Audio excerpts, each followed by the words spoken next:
Welcome everyone. My name is Sean, and today I want to give you an update on the squatter situation. I want to talk about the legislation signed into law by Governor Ron DeSantis, why I think overall it's actually pretty good legislation, and how, of course, there's always a left-wing person. There's always somebody who's going to be on the other side of that issue, and today that person is one of our favorites, Jessica Burbank, who has a litany of excuses and made up non-facts for why squatting is actually really good. And you know those stories about people stealing homes that you heard about that are proven out by the facts? Well, Jessica Burbank has made up facts, things that are definitely not true at all whatsoever, in order to contradict that, because stealing property, perfectly fine. You get arrested for trying to take back your home, she's a-okay with that, because again, no matter what people tell you about how there's no real people on the other side of this issue, they definitely are. They're definitely on the far left, and we're going to show you perfect examples of their bad argumentation. But before we get into that, I want to say thank you to everyone who signed up over on actualjusticewarrior.com/join. Give me the money. Give me the money. Okay. And remind you that on Saturday, April 27th in Austin, Texas, Vulcan Gas Company, I will be at Mines Fest. Link to tickets in the description. Use code AJW for 20% off. Florida Governor Ron DeSantis has signed legislation increasing penalties for squatting or living in an empty area or piece of land without the permission of the owner. Per News Nation, the law increases penalties for squatting and makes it easier for property owners to have squatters evicted from their homes. You are not going to be able to commandeer somebody's private property and expect to get away with it. We are, in the state of Florida, ending the squatter scam once and for all. The new law would allow police in Florida to immediately remove squatters. So yeah, Ron DeSantis signs a piece of legislation into law to make it easier for homeowners to evict illegal squatters, not tenants.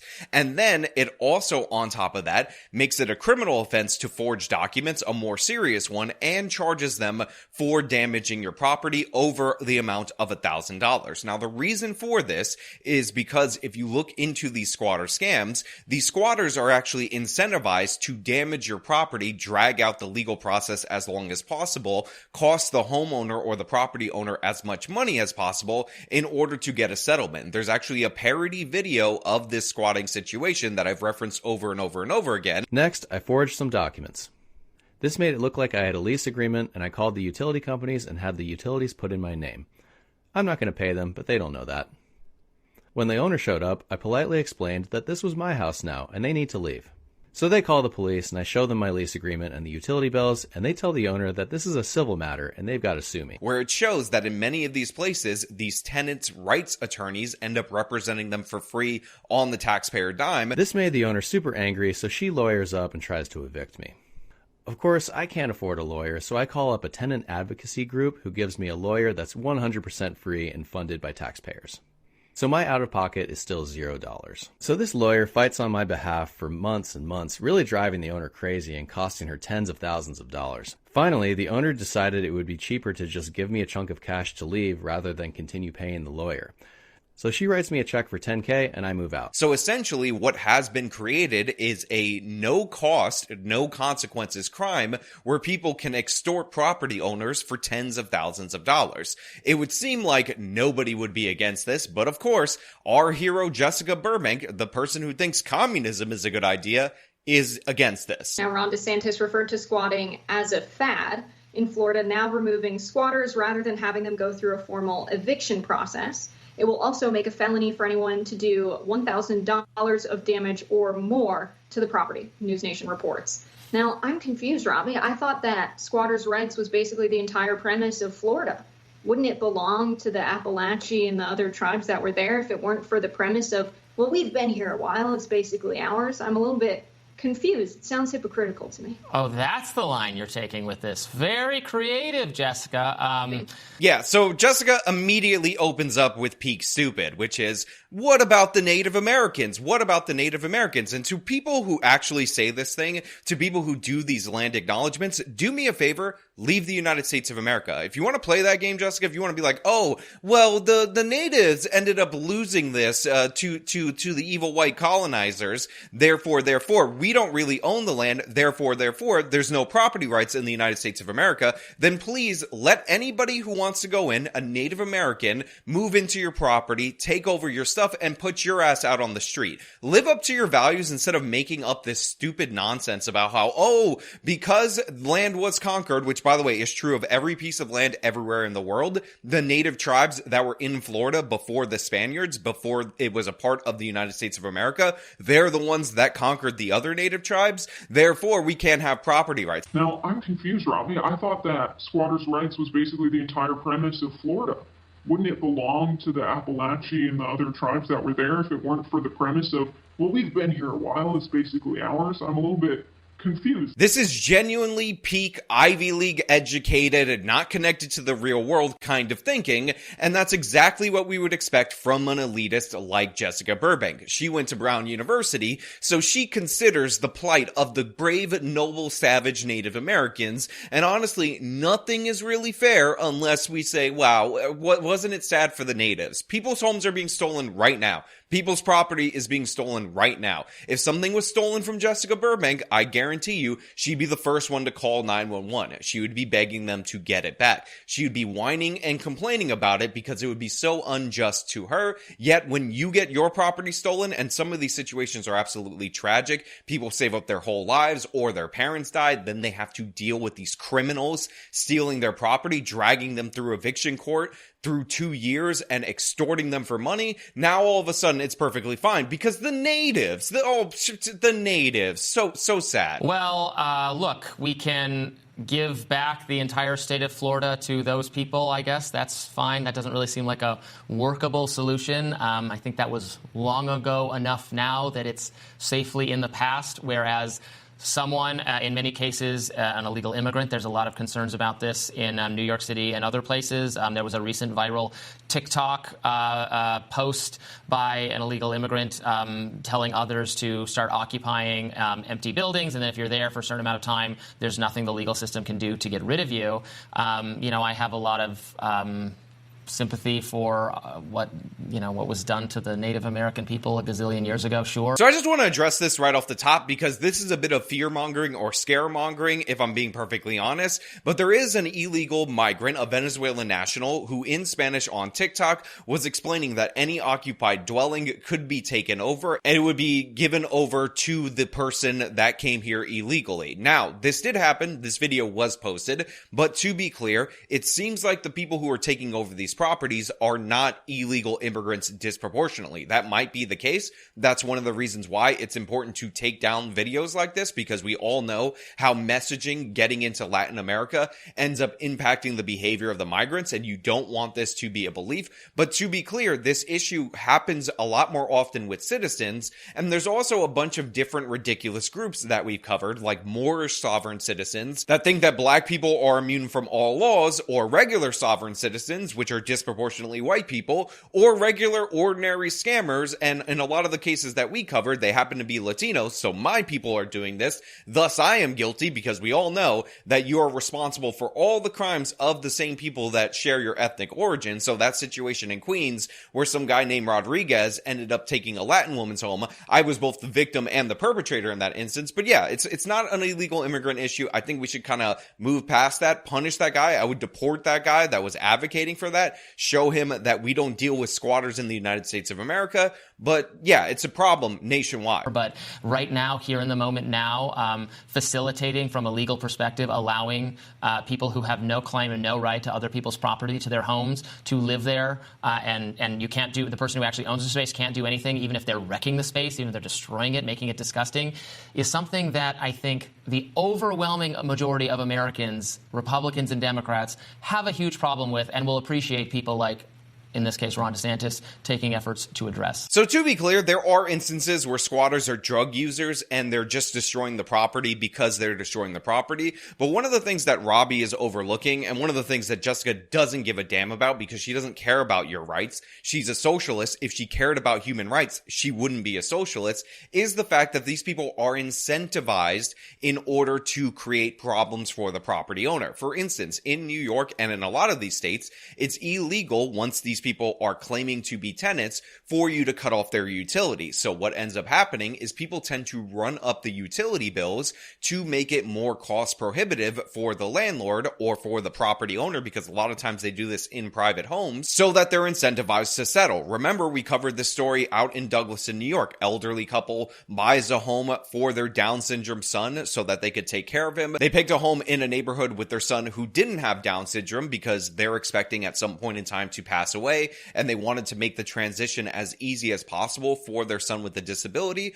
Well, some guy took over that particular property and he's running the AC, running the heat, opening all the windows, and they're getting $2,400 electric bills a month. Meanwhile, they've been paying all the bills, leaving windows wide open 24 hours, including thousands of dollars in utilities. And I'm telling you, I pay electric bills to the same company. I live in New York City. I have a poorly insulated apartment. It's nowhere near as big as this, but I guarantee you that is way too high for that home on a normal basis. But when you're running the AC, when you have the windows open, when you're running the heat constantly 24/7, that's what you get. This is part of an extortion scheme. Yes, I think there's a big problem with people who are making policy, people who are elites, who are politicians, who are very rich, looking upon working class people that are oftentimes one accident away from becoming homeless, losing their homes. So first things first, Jessica's saying, oh, you have all these elites making policy, making decisions. There is no more elitist position, let me state that again, no more elitist position than the one that she's taking, that your private property rights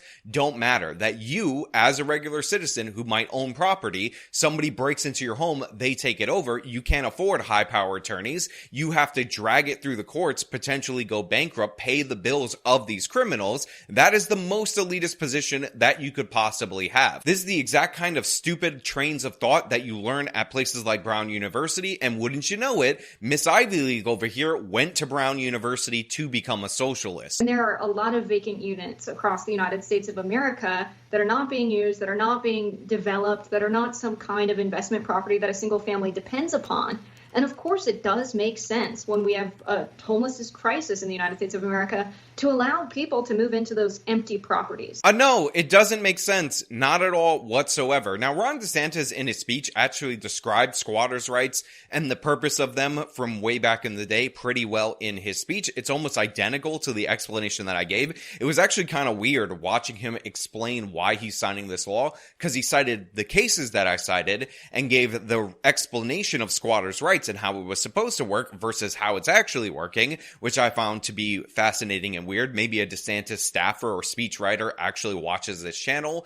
But yeah, this is absurd. Homeless people should not be breaking into other people's property, taking it over, trashing the place in extortion schemes. And by the way, a lot of people who are genuinely struggling would never even consider this. This is scammers. We see serial squatters doing this over and over again, but Jessica's trying to make a delineation that if you own too many properties, then therefore your rights should be subordinated to these criminals, even though that's a completely unworkable system. And later on, she's going to defend criminals who took a property from an individual, because Jessica doesn't care about property rights. Her entry point is to say corporate landlords, because, oh my God, aren't corporations so scary? Aren't you scared of corporations out there? Man, corporations, so bad. I don't even know what to do. The corporations, man. It's just companies, so evil. Now, I think where this law comes into play and where we've seen a lot of reporting on cable news across the country around squatting is when it is a single family home that does have an owner who's away for 2 weeks at a time. And they come home and the locks have been changed. And because of the amount of time it takes for law enforcement and the legal, process to take effect, for the courts to process documents and things of this nature, it's already past the time period where the squatters would need to occupy the space before they gain legal rights over the space. I think that's a situation where laws like this are necessary. But using situations like that to prevent people from occupying the entirely vacant units that have abandoned for a period of time and having a home rather than living on the streets, I think that's really bad policy. Yeah, Jessica, no, you're completely wrong. You see, right now, I live in a building that's owned by a person, like a individual landlord and all that. That's how I got this space. But my fiance lived in one of these corporate buildings before, and guess what? There was a squatter on her floor. A criminal person who was scamming the system. He was trashing the area, led to an infestation that affected all these other units. But we're not supposed to care about the fact that it took years to get that individual individual out because, oh, it's just a corporate building. I mean, all the amenities and services for the building ended up getting destroyed. This guy was also a potential danger to everyone around him. He would push his way into the property when the door was open. He would steal people's packages, but it's a corporation, so the fact that he had a divine right by the gods in order to steal the apartment that he was stealing, according to Jessica, is perfectly fine because, you know, it's a company, it's a corporation. And by the way, to be clear, when you build these big buildings and whatnot in the city of New York, you actually have to hold a certain number of units below market rate. So you have a lot of people who were not able to afford to live in that neighborhood. They got access to a building that was built recently, brand new building for discounted rent that allowed them to be there. But all of a sudden they had to deal with roaches and infestation, their packages being stolen, potential violence that could be inflicted upon them because he was bringing in a bunch of other crazy people. But because New York City protects the divine rights, the god tier rights of the squatters, that was just something that we had to deal with. And Jessica's trying to excuse that. She's trying to say corporate landlords because companies are scary. Aren't companies bad? Aren't corporations bad? Not forgetting that these corporate landlords end up leasing to individuals, and you have to deal with the consequences of this bad policy. So stop pretending that you're not in favor of this with single family homes, with investment properties, because you are, because that's what you're in favor of, ruining people's property rights, destroying our economy. But even in your scenario where it only applies to corporate landlords, it actually also has horrible consequences and problems for the other tenants. I think it's just like bad for humanity to say that someone who needs a home shouldn't be allowed to occupy a vacant and entirely unused unit in the name of, look at these other situations where the squatting laws have been mishandled. Yeah, this is one of the dumbest takes that you can possibly have, and obviously it comes right out of the mouth of Jessica Burbank. The thing that's bad for humanity is not respecting property rights. Go look at the Human Development Index across the world, and then look at the Property Rights Index, and one of the things that you'll notice is that there's basically a one-to-one correlation with whether or not you will have a good economy, a high standard of living, and whether or not your nation protects private property rights. The more you protect it, the better off people are. And of course, the natural consequences of this policy is that people are far less likely to build additional units if those units could be taken over, so we end up with less housing supply. So then everybody else gets constricted by this situation because, again, you're taking out the incentive. You're making it cost more in order to have security, in order to protect these properties. So what's going to be the result of that? Less investment into housing, less investment into apartment buildings. If every single apartment building is a risk of a 2-year loss plus thousands upon thousands of dollars in damages that the fraudulent tenant is actually incentivized to commit against you, what do you think is going to happen to the rest of the market? Well, Jessica doesn't believe in the market, so she's just going to pretend like that's not a thing, and she's actually proposing this as a solution to homelessness, which just goes to show you how disconnected from reality she actually is. Instead,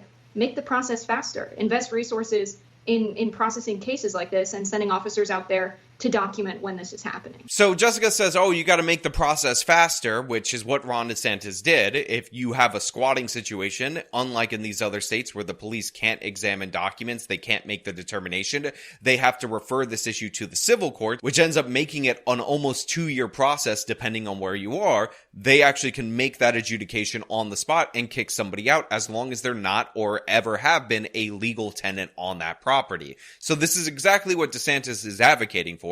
This is exactly the law that he put forward. Jessica's pretending she's in favor of that, but in reality, in actuality, when you read between the lines, she's completely against that. Yeah, I absolutely support building more housing everywhere. We have an absolute housing crisis in this country in a lot of cases because it's impossible, it's difficult because of zoning and other restrictions to even build housing, and I'm totally opposed to that. There was a recent story in the New York Post about Adele Andaloro, who was, again, this was in Queens, New York City, where she had inherited a property from a deceased relative, and there were people squatting there, and she couldn't get rid of them, so then she tried to change the locks, and she was actually arrested for doing that. So Robbie actually brings up the case that we talked about on this channel of the woman who her parents died, they left her this property, and then these people broke into the house in the middle of the night. They changed the locks, installed a new door, and then when she tried to take back her property within the 30-day time window, the police said that they can't adjudicate it on the spot. So even though this guy didn't show a lease or anything like that, if you own this house, you would not want her inside. I don't own this house. Exactly, yes, she does. Yes, but then once again, you should know how the law works. I do know how it works. There's rules to the asked you got to go to court and send me to civil court. He says he signed a lease in October, but wouldn't tell us with who. I got proof longer than that. Show us the proof. Well, who are you for me to show? I showed it to cops. Dan with Channel 7 News. If you don't want to show it, you don't want to show it. Come here, brother. I like that. I would like to see it. He didn't show me a lease. This is a bill. A bill for work he says he had done to the house. He didn't show police a lease either. The police department doesn't have the lease? No. He's got no documentation. Just bills. He only showed the news a bill for work that he did on the house that nobody asked him to. They ended up arresting the homeowner for changing the locks. That's the case that we're talking about. Some video, if you guys don't remember. So, Adele, you're getting arrested right now? I'm being arrested. For what? For being in my own home. And where's your lease? She's fighting the house. It's not her house anymore. My deed is current and legal. Arrested for unlawful eviction.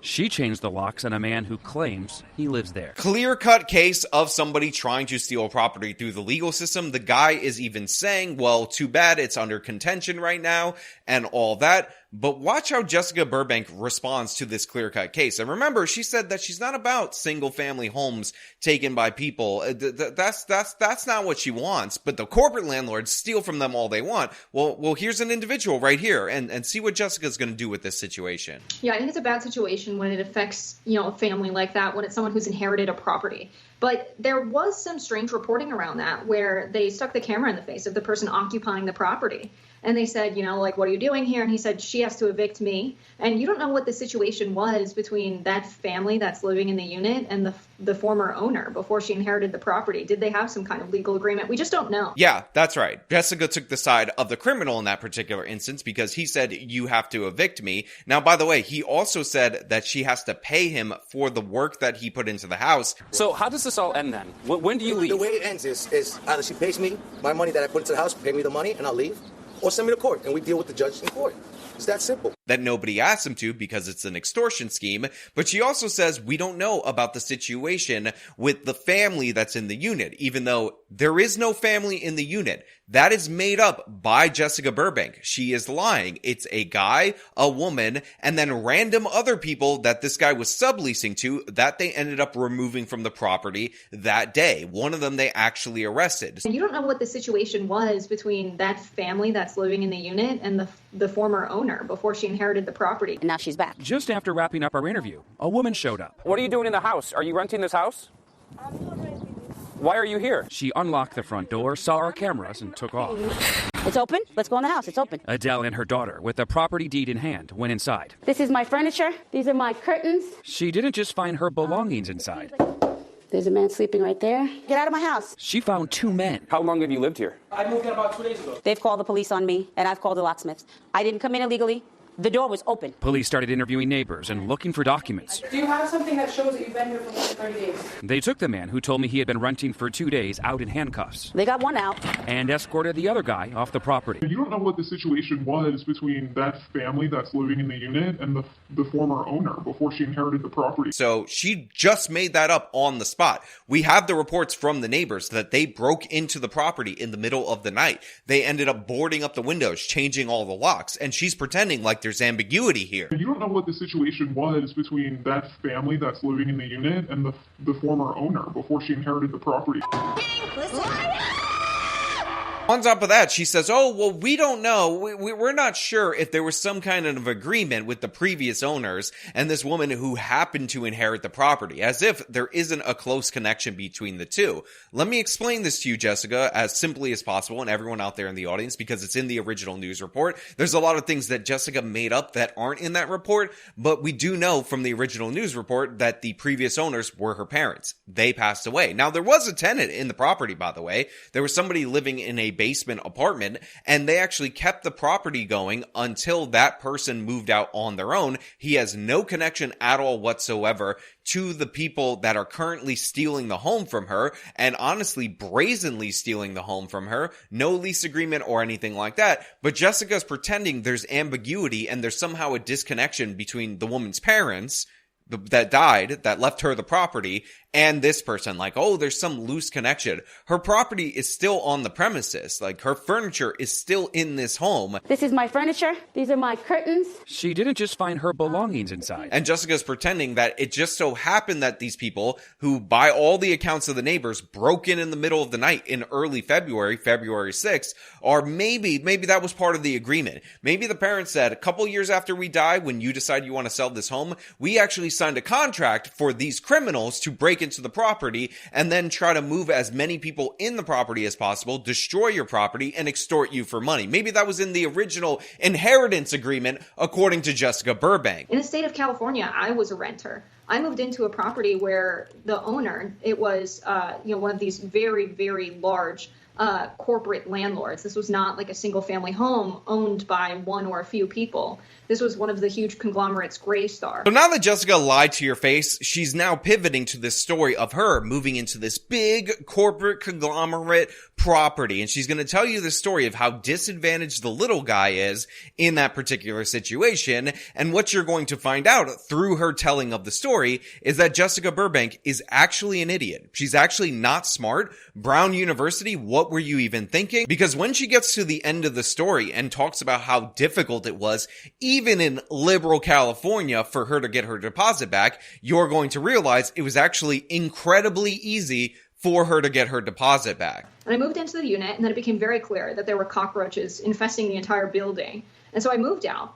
I contacted a tenant's lawyer, and she said, well, you would have to take them to small claims court because legally they have to disclose to you if there's an ongoing infestation or something wrong with the property. They did not do that. So they owe you your deposit and your first month's rent back. I moved out after being there for 2 days. And the only option I had was to take them to small claims court. Working class people across the United States of America can't afford to lose, a security deposit, first month's rent, and then wait to go to small claims court to get it back. So as much as it seems like the laws are in the favor of tenants, they're really not, especially in cases when we have these huge corporate landlords. The only option that she had was to go to small claims court. And just, people can't afford to go to small claims court over these issues against these big corporate conglomerates. Now, for those of you who are unaware, for those of you who have never seen an episode of Judge Judy, small claims court is something that you go to where you don't need a lawyer for, and it gets adjudicated rather quickly because the disputes are usually involving amounts lower than $5,000 or $6,000, depending on the municipality. So what tends to happen when you take a corporation to small claims court is you basically automatically win because it will usually cost them more money to send a representative in order to argue with you. And when they don't show up to the court, you get an adjudication in your favor. On top of that, what Jessica said isn't even the whole story, because when you look up California law, what you find out is that very similar to New York, which by the way, New York actually has a shorter period. It's 14 days. You have to return somebody's deposit within 21 days of them moving out. Now, if they do not provide you an itemized list of the damages that they're deducting from your security deposit within 21 days, then you file in small claims court. And if they didn't provide that to you, guess what? You're going to win in small claims court. So you have this multinational corporation that has to actually give you a specific notice of all the damages that they're deducting from your security deposit in order for you to actually not gain it back. So after 21 days, if they don't do that, you take them to small claims court. And if they didn't do that, you win the judgment. That's what's going on right there. Now in California, small claims court actually goes up to $10,000. Again, it depends on the jurisdiction. And you have to represent yourself in that particular situation, which again makes it more difficult when you're a multinational corporation to actually send a representative there. So this often will result in you getting your security deposit back. So Jessica's whole story about how it's so difficult and blah, blah, blah, it's completely made up, in my opinion. I don't believe it's real. And even the option that she presented. So as much as it seems like the laws are in the favor of tenants, they're really not, especially in cases when we have these huge corporate landlords. Heavily, disproportionately, and overwhelmingly advantages the tenant, not the landlord, despite the picture she's trying to paint. And I think policies like this really benefit the corporate landlords instead, in the name of, oh no, we have to help this small woman who's lost a family home she's inherited. Now, by the way, I just want to point out to you guys, the reason she's saying over and over again that this woman inherited the home from her dead parents, this woman right here, is because communists like Jessica Burbank don't believe in inheritance like they don't believe in property rights. So the reason she keeps emphasizing this is she's saying she didn't earn it, that this isn't really hers to sell how she wants. Better to have thieves and criminals extort her because they earned it more often, because I'm going to pretend they're a family, because I can't actually own up to what's happening. Again, Jessica, provide me evidence that this guy and his family are the ones that are staying here. These completely unrelated people are totally family. Oh, he's just with his small children, and you don't want to throw his baby child out in the street in the freezing cold winter. I mean, if you moved in and there were cockroaches, yeah, they should absolutely just give you back your security deposit. I'm surprised they didn't do that. I've lived in, like, I don't know, 5 or 6 different apartment buildings in Washington, D.C. that have large corporate ownership.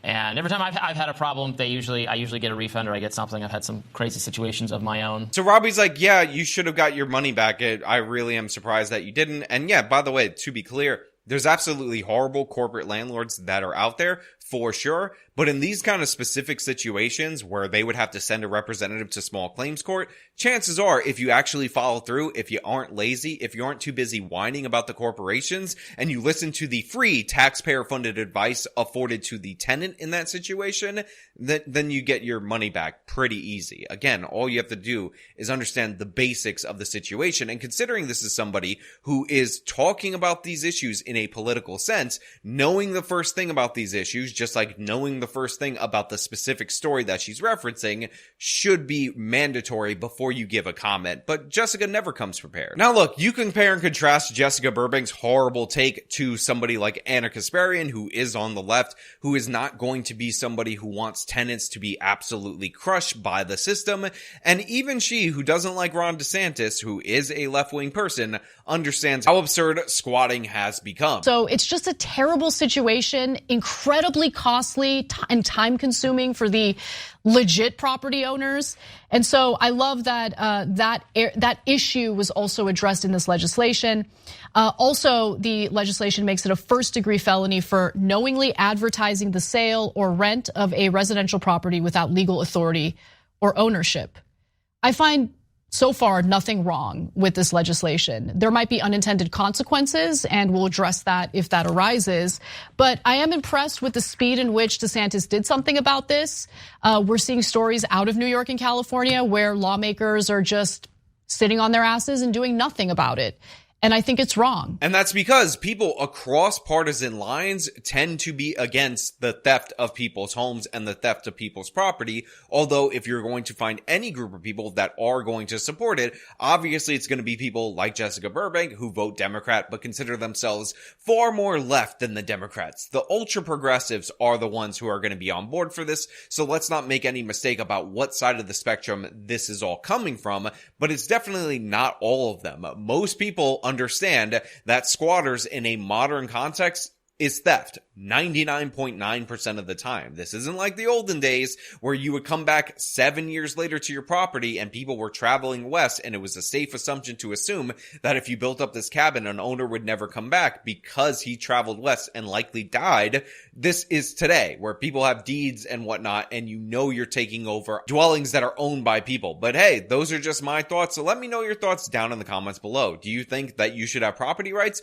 or should we whine about the Native Americans and say, therefore, anybody can steal anything? What do you think would happen if somebody tried to take anything from Jessica Burbank? How much would she cry, bitch, and moan about that if she was put in the situation that she's advocating for other people? I don't think she would do too hot, if we're being perfectly honest. As usual, if you like this video, then show them by leaving a like, subscribe for more content, follow me on my social medias, support me via the support links in the description of this video. This has been me talking about one of the few people who will go out in public and endorse house theft. Till next time.